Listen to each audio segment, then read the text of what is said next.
امریکی central command کا ایران کے خارق جزیرے پر B-2 بمبار طیاروں سے حملہ۔ امریکی صدر ٹرمپ نے دعویٰ کیا جزیرے پر ایران کے تمام فوجی اہداف تباہ کر دیے۔ امریکی صدر کا دعویٰ۔ ٹرمپ نے کہا ایران کبھی بھی نیوکلیر ہتھیار نہیں رکھ سکے گا اور نہ ہی امریکہ مشرق وسطی یا دنیا کے لیے کوئی خطرہ بنے گا۔ ایران کا اسرائیل کو تباہ کرنے کا منصوبہ ناکام ہو چکا۔ اپنائے ہرمز میں جہازوں کی آمد و رفت میں رکاوٹ برداشت نہیں کریں گے۔ ضرورت پڑی تو آئل انفراسٹرکچر کو بھی نشانہ بنایا جا سکتا ہے۔ ایران کی فضائیہ اور بحریہ کو ختم کر دیا۔ ایران کے پاس دفاع کے لیے اب کچھ نہیں۔ عقل مندی ہوگی کہ ایران ہتھیار ڈال دے اور ملک بچائے۔ امریکی سینٹ کام کا کہنا ہے ایرانی جزیرہ خارق پر حملے میں 90 فوجی ٹارگٹس کو نشانہ بنایا۔ ایران کا کہنا ہے جزیرہ خارق پر امریکی حملے میں تیل کی تنصیبات کو نقصان نہیں پہنچا۔ ایندھن کی برآمدات بلا تعطل جاری رہی۔ پاسداران انقلاب سے وابستہ فارس نیوز ایجنسی کا کہنا ہے کہ امریکی حملوں کے دوران جزیرے پر 15 دھماکے سنے گئے۔ جزیرے کے فضائی دفاعی نظام، ایک بحری اڈے، ایئرپورٹ کنٹرول ٹاور اور ہیلی کاپٹر ہینگر کو نشانہ بنایا گیا۔ ایران کا جوابی وار آپریشن باد صادق چہارم کی 48ویں لہر۔ ترجمان پاسداران انقلاب کا کہنا ہے اہم اسرائیلی رہنماؤں اور امریکی فوج کو نشانہ بنایا گیا۔ ایران کا خودکش ڈرون سے بغداد میں امریکی سفارت خانے کے ایئر ڈیفنس سسٹم پر حملہ۔ امریکی صدر کی دھمکی کے بعد ایرانی فوج کے مرکزی ہیڈ کوارٹر خاتم الانبیاء کے ترجمان کا رد عمل۔ بیان میں کہا کہ ایران کی آئل تنصیبات پر حملہ ہوا تو سخت جواب دیا جائے گا۔ امریکی مفادات سے جڑی توانائی تنصیبات کو نشانہ بنایا جائے گا۔ ایران پر آج سب سے سخت حملے ہوں گے، ہم نہیں روکیں گے۔ وزیر دفاع پیٹ ہیگسیٹ نے کہا ایرانی رجیم کے رہنما زیر زمین جا چکے۔ آبنائے ہرمز میں جو کچھ ہو رہا ہے اس پر دنیا کو پریشان ہونے کی ضرورت نہیں۔ اب تک ایران کے 15,000 سے زائد فوجی اہداف کو نشانہ بنایا گیا۔ ایران پر روزانہ اوسطاً 1,000 سے زیادہ حملے کیے جا رہے ہیں۔ ایران کی فوجی طاقت نمایاں طور پر کمزور ہو چکی ہے۔ فضائی دفاعی نظام تقریباً ختم ہو چکا ہے۔ ایران کے پاس مؤثر فضائیہ اور بحریہ باقی نہیں رہی۔ میزائل حملوں کی صلاحیت میں 90% جبکہ ڈرون حملوں میں 95% کمی دیکھی گئی۔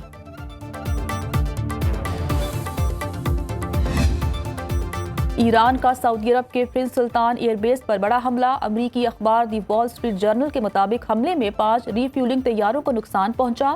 ایئر بیس پر حالیہ دنوں میں حملہ ہوا تھا۔ تل ابیب میں ایران کے میزائل حملے، 20 دھماکوں سے متعدد مقامات پر آگ لگ گئی۔ پاسداران انقلاب کے مطابق 5 اسرائیلی ڈرون تباہ کر دیے۔ تبریز، تہران، فیروز آباد، بندر عباس میں ڈرون حملے ہوئے۔ اسرائیل کی ایرانی دارالحکومت میں شدید بمباری۔ تہران کے علاقے فرمانیہ میں زوردار دھماکے۔ ایرانی اسپیکر پارلیمنٹ محمد باقر کالیباف کہتے ہیں جنگ اس وقت تک جاری رہے گی جب تک امریکہ اور اسرائیل پچھتانے پر مجبور نہ ہو جائیں۔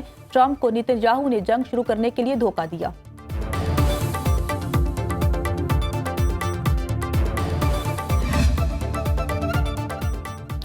ایرانی صوبے کردستان پر اسرائیلی اور امریکی حملوں میں اب تک شہداء کی تعداد 112 ہو گئی ہے۔ ایک زخمی۔ شمالی عراق میں کومالہ ہیڈ کوارٹرز کو نشانہ بنایا گیا۔ قطر میں العدید ایئر بیس، دوحوک اور اربیل میں امریکی ہیڈ کوارٹرز نشانہ بنے۔ میڈیا رپورٹس کے مطابق تل ابیب میں 20 دھماکے سنے گئے۔ ایرانی میزائل گرنے سے تل ابیب میں متعدد مقامات پر آگ لگ گئی۔ اسرائیل کے ناوتیم ایئر بیس پر بھی حملہ کیا گیا۔ العدید ایئر بیس کو خیبر شکن اور قدر میزائلوں سے نشانہ بنایا گیا۔ بحرین میں امریکی فوجی اڈوں پر ایران کا ڈرون حملہ، زوردار دھماکے کے بعد آگ بھڑک اٹھی۔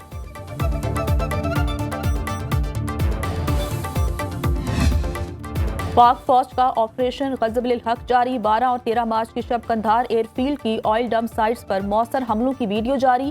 سیکورٹی ذرائع کے مطابق ویڈیو میں حملوں سے پہلے اور بعد کے مناظر دیکھے جا سکتے ہیں۔ پاک فوج نے Kandahar air field oil storage sites کو تباہ کر دیا۔ Oil storage sites Afghan Taliban اور دہشت گرد تنظیمیں مذموم کارروائیوں کے لیے استعمال کر رہی ہیں۔ سیکورٹی فورسز افغان طالبان اور فتنہ الخوارج کے دہشت گرد ٹھکانوں اور فوجی تنصیبات کو نشانہ بنا رہی ہیں۔ وزارت اطلاعات کے مطابق افغان طالبان کی جانب سے چوکیوں پر قبضے اور نقصانات کے دعوے گمراہ کن اور بے بنیاد ہیں۔ طالبان ذرائع کے دعووں کے حق میں کوئی قابل اعتماد اور قابل تصدیق ثبوت موجود نہیں۔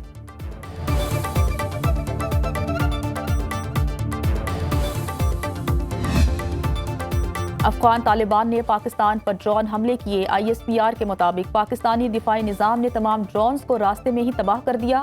کوئی بھی ڈرون اپنے ہدف تک نہیں پہنچ سکا۔ ڈرون کے ملبے سے کوئٹہ میں 2 بچے زخمی ہوئے، کوہاٹ اور راولپنڈی میں ایک شہری زخمی ہوا۔ افغان طالبان شہریوں کو نشانہ بنا رہے ہیں۔ افغان طالبان ایک طرف عالمی ہمدردی حاصل کرنے کے لیے خود کو مظلوم ظاہر کرتے ہیں تو دوسری جانب پراکسی نیٹ ورکس اور ڈرون حملوں سے شہریوں کو نشانہ بناتے ہیں۔ دہشت گردی کے خاتمے تک آپریشن غضب للحق جاری رہے گا۔ پاکستانی افواج دہشت گردی کے خلاف جنگ میں ثابت قدم ہیں۔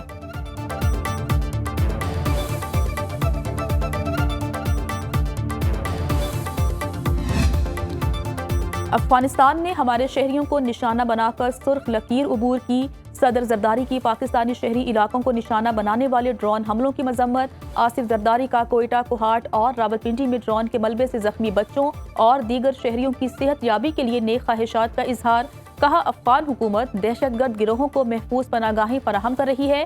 پاکستان خلیجی ممالک اور مغربی ایشیا میں امن کے فروغ کی کاوشوں میں مصروف ہے۔ سیکیورٹی فورسز نے فتنہ الخوارج کے 2 ڈرون مار گرائے۔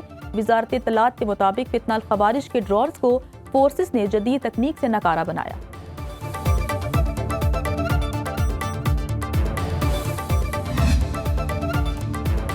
سرکاری ملازمین کی تنخواہوں میں 5 سے 30% تک کٹوتی کا فیصلہ۔ وزیراعظم شہباز شریف کی زیر صدارت پیٹرولیم مصنوعات کی قیمتوں اور حکومتی بچت اقدامات کے نفاذ کا جائزہ اجلاس۔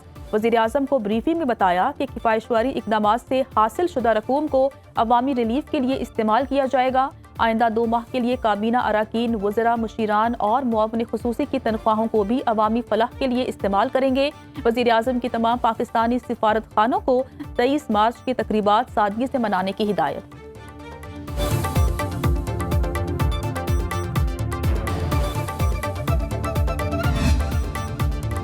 ملک میں توانائی کی مسلسل فراہمی کو یقینی بنانے کے لیے کراچی میں بندرگاہی سرگرمیاں جاری۔ پورٹ قاسم پر 1 لاکھ میٹرک ٹن سے زائد خام تیل لے کر 2 جہاز لنگر انداز ہو گئے۔ ایم ٹی سپروس 2 سے 55,101 میٹرک ٹن سے زائد خام تیل کی ترسیل کا عمل شروع کر دیا گیا۔ ایم ٹی میری ٹائم امیٹھی 43,930 میٹرک ٹن خام تیل لے کر آیا۔